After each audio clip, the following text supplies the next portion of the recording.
ఈరోజు మన టాపిక్ ఏంటంటే విశ్వాసం. అసలు విశ్వాసం అనేది మత్తయి సువార్తలో 17వ అధ్యాయంలో యేసు ప్రభు అంటారు, అల్ప విశ్వాసులారా అంటారు. అసలు అప్పుడు ఈ శిష్యులు అంటారు, ప్రభువా మేము ఏ విధంగా దెయ్యాలను వెళ్ళగొట్టగలము అని అడిగితే అల్ప విశ్వాసులారని యేసు ప్రభు అంటారు.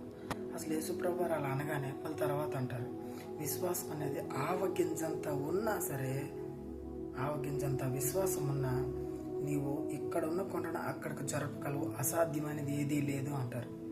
ఎందుకో తెలుసండి, మనకు ఆవగింజంత విశ్వాసం ఉన్నా చాలు.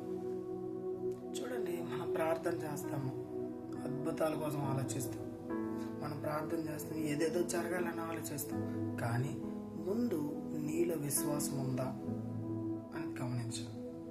ఇప్పుడు ప్రార్థన చేస్తున్నాం కదా, దానికి జవాబు వస్తుందా రాదా అంటే అది ఒక ఆలోచనలో పడిపోయి మనం ప్రార్థన చేస్తాం.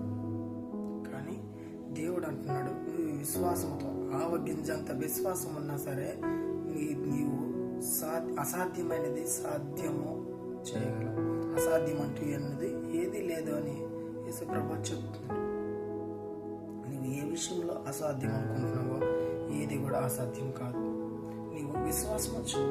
ప్రార్థన చేసేటప్పుడు విశ్వాసంతో ప్రార్థించు, విశ్వాసంతో మోకరించు, విశ్వాసంతో అద్భుతం జరుగుతుందని ఆలోచించు. నీ జీవితంలో అద్భుతం యేసు ప్రభు జరిగిస్తారు. God bless you.